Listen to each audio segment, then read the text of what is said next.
Oifen pasuk on the sentence that it says,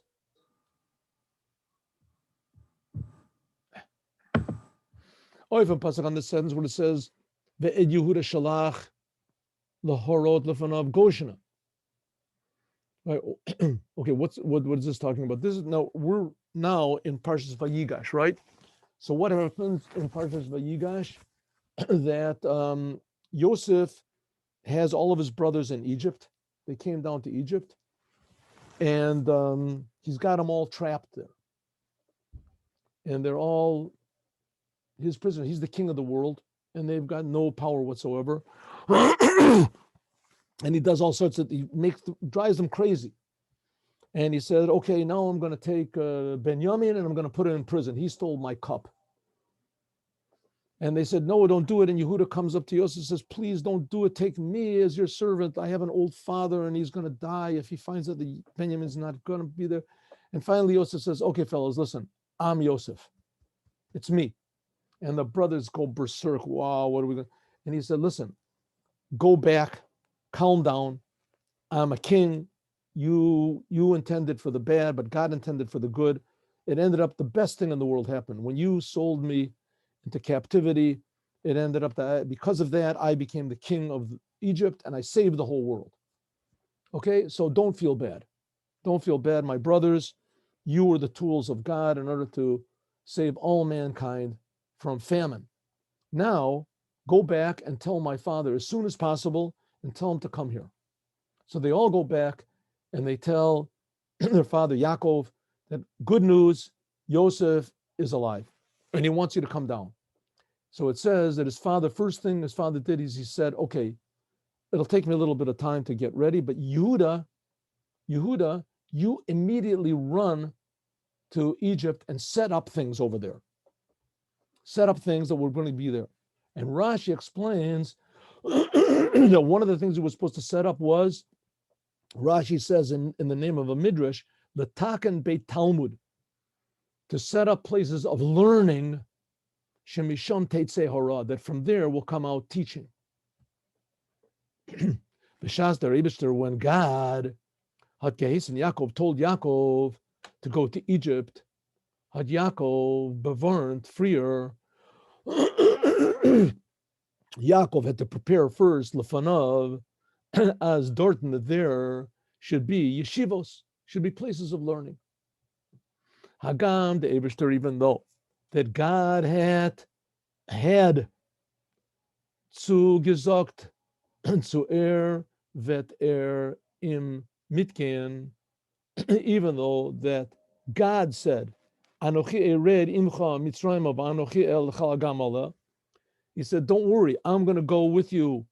He said to Yaakov, God's promised Yaakov, you're going to go down to Egypt, and don't worry, I'll be with you there the whole time, and I'll take you out.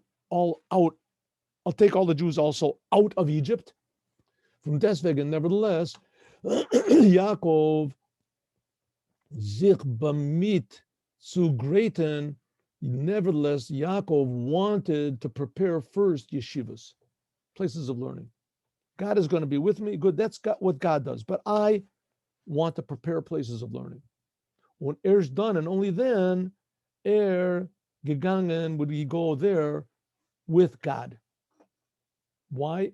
Because yeshivas is their yesod from Kiyam from Yidden. The whole foundation and the essence of Jewish people is yeshivot, learning Torah.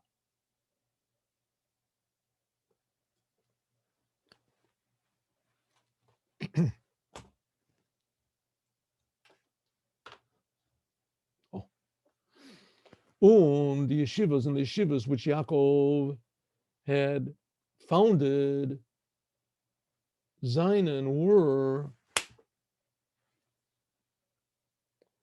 given the ganzen site. They were there the whole entire time that the Jews were in Egypt. Like the rabbis say, Mi'ameim shel avotenu, from the days of our forefathers, from Avram, Yitzchak, Yaakov, lo parsha yeshiva mehem.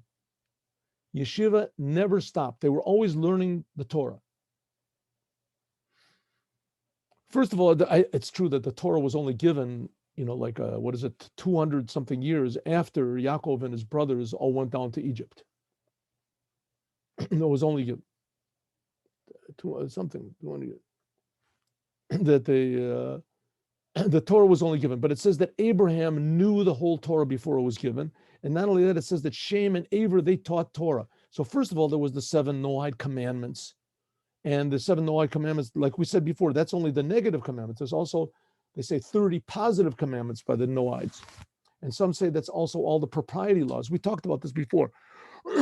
But also the love God is one of the positive commandments, they say, by the non-Jews. It's not exactly the same thing as the commandments of the Jews, but these are the directions in life directly from the creator of the universe.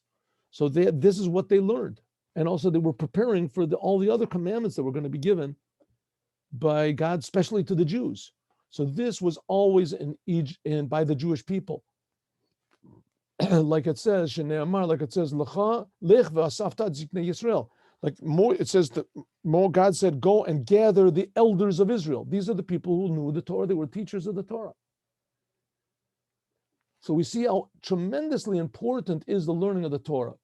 In all the Zeiten and all the times, when in all the Eretz and all the places, Vu Yidden Gein, Vu and Zayin and Gemen, where every Jews were, Afilu in Galus Mitzrayim, even in the exile of Egypt, which the exile of Egypt was given, Zer was very Ashver Galus, which is the worst exile that there ever was. Zayin and Geven, yeshivas, there were yeshivas. Vu many Gesetzen, where they learned, said, and they learned the Torah. Like we said before, yeshivas are the existence from the Jewish people. It's not a side thing. Yeshivas are the essence of Jews, not culture and not intellect and not right, but being science and math and they say talent or success. All these things. Those are nice. Those are wonderful things. But the essence of the Jewish people, right? Not politics and not a country, not our own army. That's not that's not the essence of the Jewish people. Those are all fine things. Nothing wrong with them. But that's not the essence of the Jewish people. The essence of the Jewish people is learning Torah. And upon that can be built all of the success and science and math and culture and all these things have to be built on. The Torah is the heart and soul of the Jewish people. Golad Mitzrayim, the Jewish people, the exile of Egypt was the shversta, was the most difficult of all of the exiles that there were, even from the exile that's now. Why? What was so bad about the exile in Egypt?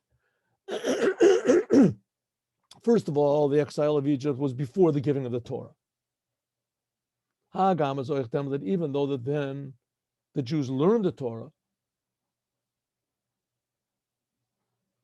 like it is, like we said, VS is to Zen fulfill memory, like we see from a lot of the sayings of the rabbis. Oich from them, mimer, also from, like we said, that there was never yeshiva, never stopped from the forefathers. But nevertheless, even though it's true they did have Torah, but it was before the actual Torah was given. Vibalta, when the Torah they learned it from their own understanding. And no matter how high a person can get with his own understanding, it only can get to the source of creation and nothing higher. When God gave the Torah, everybody knew and felt that God was with the Jews, that he picked the Jews. Here they only believed and understood in Egypt. So therefore in Egypt, they weren't 100% certain that they were really going to get out and that God really loved them or cared about them. That's one thing difficult about the exile of Egypt. The exile of Egypt was the first exile that the Jews were ever in. So therefore, it was very, very difficult to bear this. Like we see that when, God forbid, an unfortunate thing happens to a person, the first time this ever happens, it's very, very hard to accept it. But if the same thing happens another time, right? The same thing happens another time, then it's not so bad, right? It's not so bad. Your car breaks down. The first time it happens, you're out of your mind. You don't know what to do. The second time it breaks down, another time, but you already know what to do. It's not as devastating as the first time that it happens. It's bad, but it's nowhere near like the first time. The first time it happens, you don't know what to do. You don't know what to call. What to Gimel. In Egypt, Zion, Eden, the Jews were all together. In the later exiles that the Jews were in, God had mercy on the Jewish people, that he spread them all out. It says even when Nebuchadnezzar took all the Jews to Babylon, he left a few behind. As Yidden gefinnen sich in verschiedene Plätze. Jews are found in different places. So therefore, sometimes we can find the Jews are in one place where there is no really great difficulty, and they can be helped by Jews that are in a different place. But in Egypt, all the Jews were together. There was no help from the outside. Number 4. And so we have 3 things so far. Number 1, in Egypt, it was before the Torah was given, so they weren't really sure of God's closeness to them. Number 2, the exile in Egypt was the first. They had never experienced such a thing before. No one had experienced such a thing before. They didn't know what to do. Number 3, there was no Jews outside. They couldn't get any outside help. They were all trapped together. Number 4, Egypt itself was a very difficult place. It says there was no slave, even one, that ever escaped from there. And now, in order to get out of Egypt, it would mean 600,000 Jews, just the males alone, beside the women and the children, would all have to leave to get out of Egypt. Nevertheless, despite all these difficulties from deswegen, nicht guckend of all the difficulties, that there was always yeshivas there. There seien gewinnt ständig, there were always yeshivas, und welche that the Jews could sit and learn Torah, because that is the essence of the Jewish people. We already said a lot of times that the Torah is not, God forbid, just a history book. It is a history book also, but it's not just a history book. Nor yeder inyan, but every thing and every story, even every letter from the Torah, is a teaching for all time and all places. There are certain Jews which claim that now is not the time for yeshivas, especially in America. It's so difficult, and such a difficult situation that we are in now. You can just have, a Talmud Torah. Teach your young children, send them to a Jewish school. Oib, shoina, yeshiva, and if they want to have a yeshiva, so not a yeshiva like there used to be. You learn Torah a little bit. What's a yeshiva again? What's a yeshiva? A yeshiva is a place where grown young men, say from the age of 15, 16 years old up, they sit and they learn Torah all day. They learn Talmud, they learn halacha, they learn law, they learn musar, they learn Hasidut, they learn what the Torah demands from them. And there's some things you learn that aren't practical at all in Torah. You learn whole entire things about the sacrifices and spiritual impurity, different arguments, right, that there are between the Tanaim and sometimes the Amoraim, things like this, that really, the arguments are not really practical. Just say what the law is. No, learning Torah is holy. All the opinions are holy. A person could say, you can say, listen, now is the day, it's time for practical. If a child wants to be a doctor, or a lawyer, a physicist, something, right? The Rebbe will say, even a shoe shiner, do something practical. What are you saying? Learning this Torah all day, what comes out of it? So some people say now is not the time for learning Torah. Maybe back then they were primitive, they didn't know. Nowadays we're advanced, right? We have the new advancements in the world, the progress. Therefore, you want to learn, you want your Jewish children to have a Jewish identity? Good, send them until the bar mitzvah school, and that's it, right? They say your bar mitzvah is your graduation from Judaism. You graduate high school. You don't go back to high school. You graduate Judaism. You don't go back. That's it. You want to have a yeshiva, so have a place where they teach you a trade also, and also yeshiva. Which that's okay. That's okay to have places like that, but that can't be enough. Oif them, on this it says, the teaching from Galus Mitzrayim. Therefore, in Egypt was a much, much more difficult situation than now. And nevertheless, there were hot men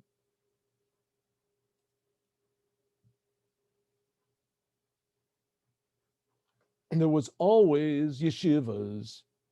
They didn't make all these calculations, and maybe we shouldn't learn Torah, maybe we should, maybe it's too difficult, even more. Nit nor was men hat nit gemacht kein cheshbonos. Not only in Egypt did they not make all of these worries and calculations and and plans, right? Is it practical to have a yeshiva? Is it not? From the schweren matzav, because it was such a difficult situation in Egypt, right? We have to be a little bit logical. Men hat euch nit gemacht kein cheshbonos, wo in the Torah der langt. See, in Shoresh Hanibur, they didn't say, what type of Torah are we learning? They could have said, listen, we're not learning the level of the Torah that's going to be after the giving of the Torah. Let's wait. God will take us out of Egypt. Then he'll give us the Torah. Then we'll learn Torah. But this is not really Torah. This is just, Abraham, Isaac, and Jacob, they understood, they grasped, they felt with their souls what we have to do, that there's God. But it's not really the same thing. Maybe we shouldn't be so self-sacrificing for such a level of Torah. Hein Ditzer now that the exile is much easier than then it was. And also the learning of the Torah is much, much higher than then. We're learning now the Torah that was given by God on Mount Sinai. It's a constant thing. Therefore, certainly we should not make all these worries and calculations, and we should just make yeshivas and learn in yeshivas. The same thing is also relevant to supporting the yeshivas. There are certain people which say that now is im onig in cup, un onig un keshena. Now he gets pleasure in his mind and also in his pocket as ervet afesen, uptrinken, good, uptrinken und euchlafen sich. Says, listen, I'll give money to the yeshivas, good, right? Supporting the yeshiva. You want me to support a yeshiva? Good, but listen, now, first of all, I have to eat. And I want to drink something. And then I want to go to sleep. Und es wird im Viren breiter und Keshner. Then, when I have a little bit more money in the bank and in my pocket, then I'll give money for the yeshivas. Und wird noch praven mesirut nefesh. Then even more, I'll even give self-sacrifice. I'll put my children in the yeshiva until they're 13 years old. What do you say about that? A person like that, you have to say to him, Darfman Zogan, you have to tell a person like that. In Egypt was much more difficult. People didn't have anything in the bank. Men atafilu kain eingene cash. Not only did they not have any money, they didn't give them straw. Nit gehat of mehat gedarfen aroisken, arungan. The Jews had to go around and look for straw in order to make bricks. Places and all sorts of strange places to look around for straw to make bricks. Now the Nokshim Zainen Geshtanen Beshat, when the police were standing over Mitten Beach in Brennan Cup, and they were hitting people on Ibradem places and hitting people in the head and the shoulders. And from deswegen, and nevertheless, kein eine straw, they didn't have their own straw. They didn't have, but yeshivas they did have. In the Gemara, there's a clear, is from a clear, was is ergen farbai tzugein durach agas. There's a question. If there's a in the Gemara Avodah Zorah, if a person has a choice that he can go down one of two streets, not nice streets. On one street, there's it's a place of prostitutes. Other farbai again in Avodah Zorah, or to go on a street where there is idolatry. Right? Which should you go down? A street where there's the prostitutes. Obviously, the prostitutes are worse, right? They're calling to you from the windows, from the doors. And a place where there's idolatry, so there's just buildings over there. There's just buildings. Maybe you smell a little bit of the incense or something. You hear a little bit of the songs, maybe. Darfman verstehen, you have to understand, Mila gain farbei, zonas, toig, nit, mitzad ria.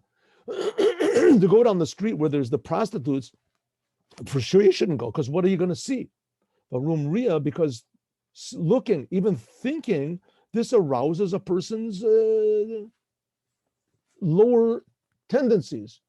But what's wrong with going to a place where there's idolatry, right? Where there's idolatry.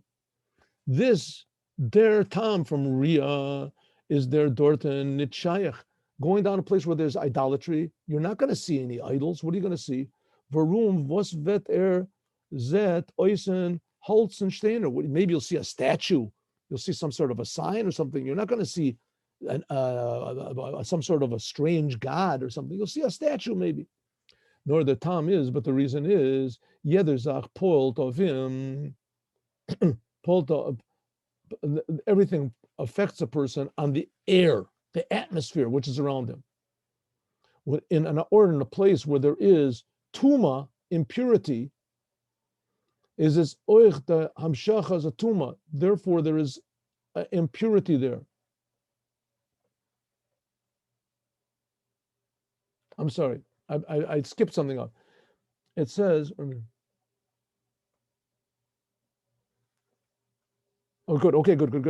I didn't skip it. Good. There's impurity in the air. And this impurity in the air, this affects a person. Therefore, what does it mean? It means it's better to go down the street where there's the prostitutes, you see things, and you can deal with it. You can deal with it, right? Oh, terrible thoughts, terrible ideas, terrible feelings. But you go down a road of idolatry, you can't deal with it. It affects you in a hidden way. The atmosphere affects you. So therefore, the atmosphere of the street now in this is what is don't go to yeshivas. Now the atmosphere of the yeshiva is, and you have to make money. And there's another sikh we have to stop now that says that the Paro wanted to throw the Jewish children, the males, into the river Nile River. What was the Nile River? The Nile River was the source of livelihood. So that's what Jewish parents do now. They want to throw their children into the Nile River and kill their Judaism. Why? But in the Nile, there's the source of livelihood. You make money, become famous.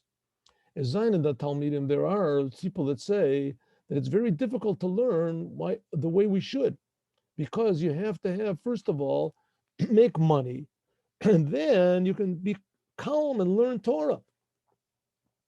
Because the worries about money and the worries about, what am I going to do in the future, this is on my mind.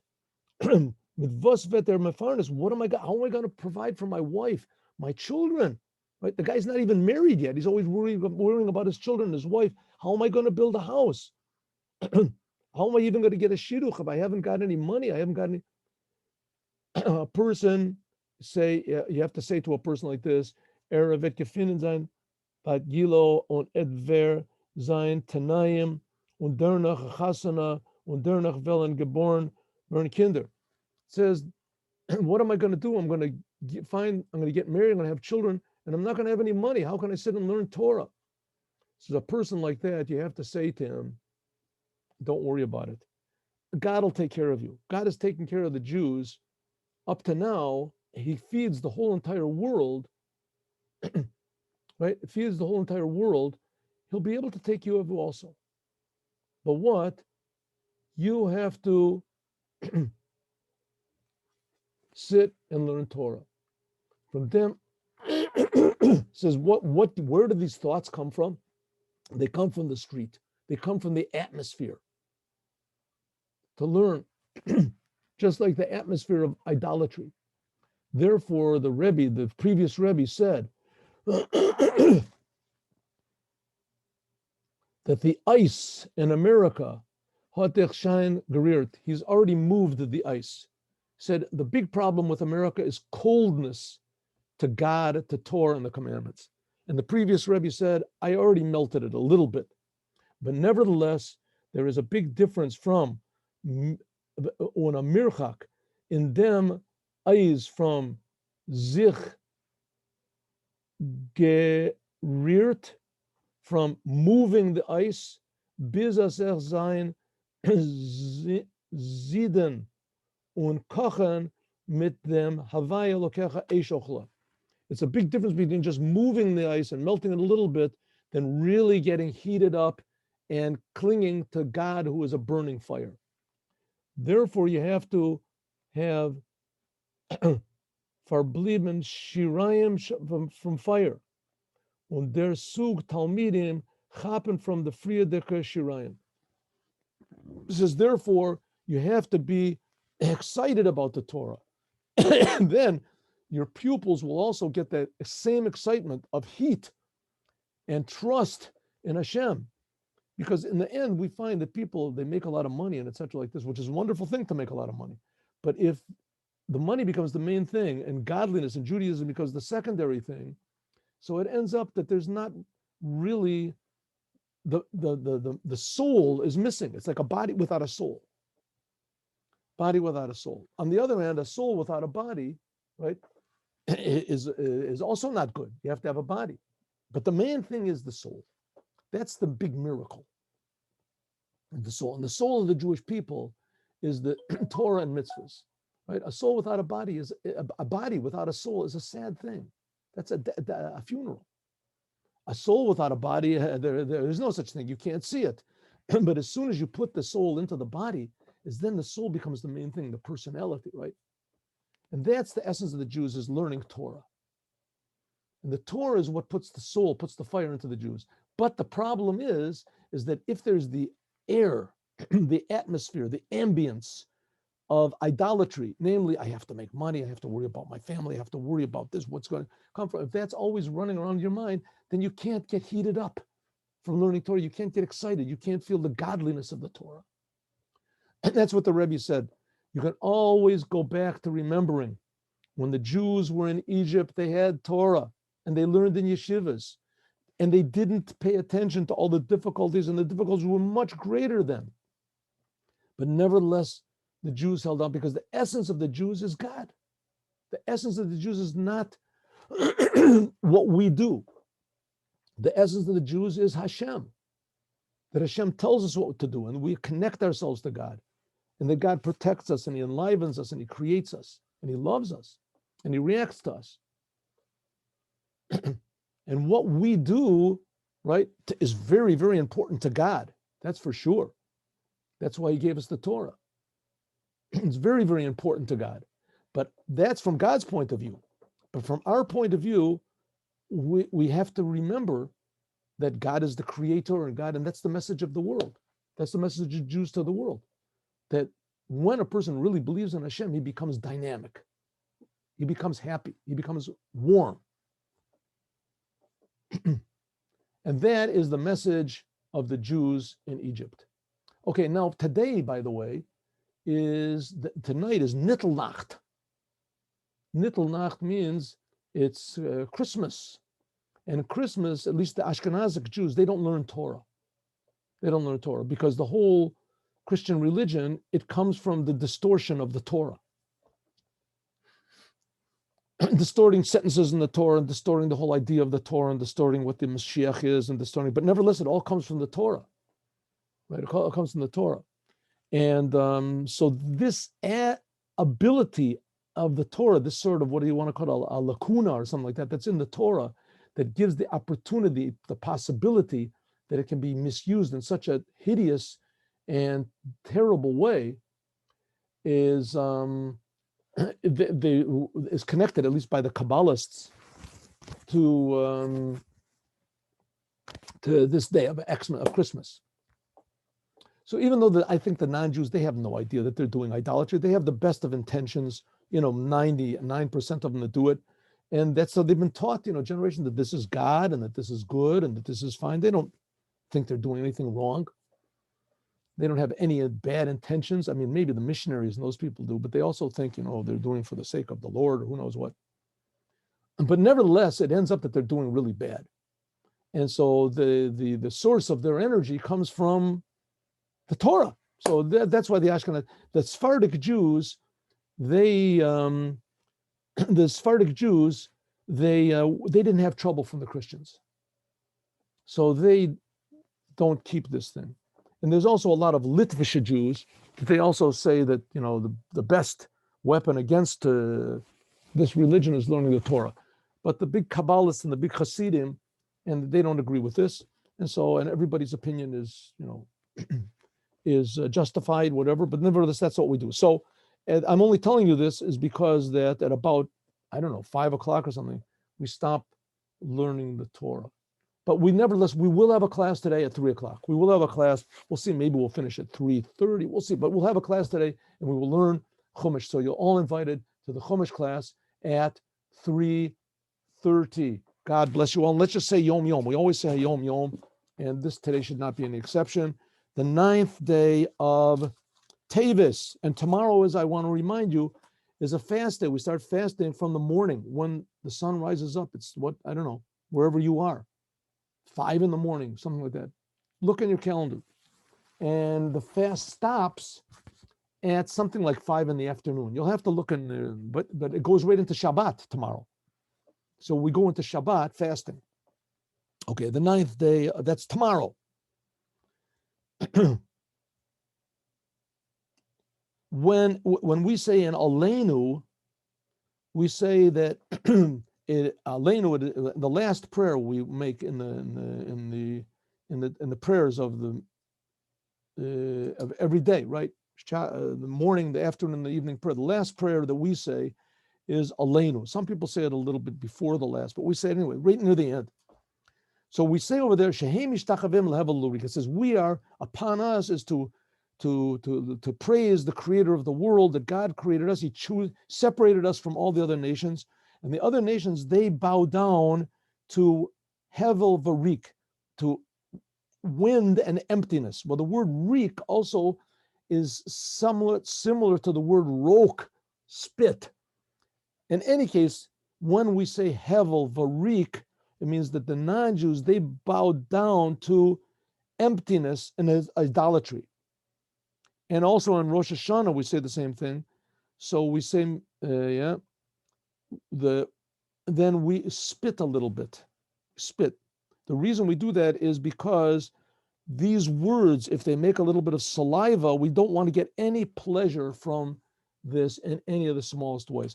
So that's somewhat also of an answer to people that they want to enjoy the Christmas lights, the decorations and things like that. So even though it's done innocently, they're not trying to do idolatry, but still it's definitely connected to idolatry. So if we, at least in Chabad, I don't know, other places, the idea of spitting this comes from the Taz and the Shulchan Aruch. So we don't want to get pleasure from a little bit of saliva that comes from our mouth when we say that the non-Jews bow down to emptiness. And certainly we don't have any intention of, worshiping idols. There's nothing forbidden about this spit, but nevertheless, we spit it out. So, and if there's anything that's even vaguely connected to idolatry, no matter how innocent the intentions are, and I believe they are innocent, in America, it's a Christian nation, Judeo-Christian heritage, whatever. So we could talk, but their intentions are okay, and whatever it is.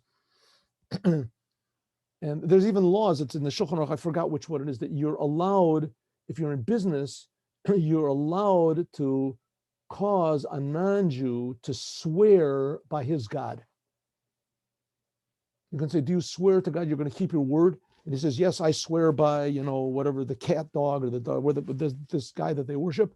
says that's okay because their intention is really to God. Okay, it's that's like after the act, it's a justification, excusing for them. But nevertheless, that's the way it is. So we'll see you all today, Be'ez Hashem, at 3:00 in the afternoon. We learn Chumash together. God bless you all. Have a good day with Mashiach now.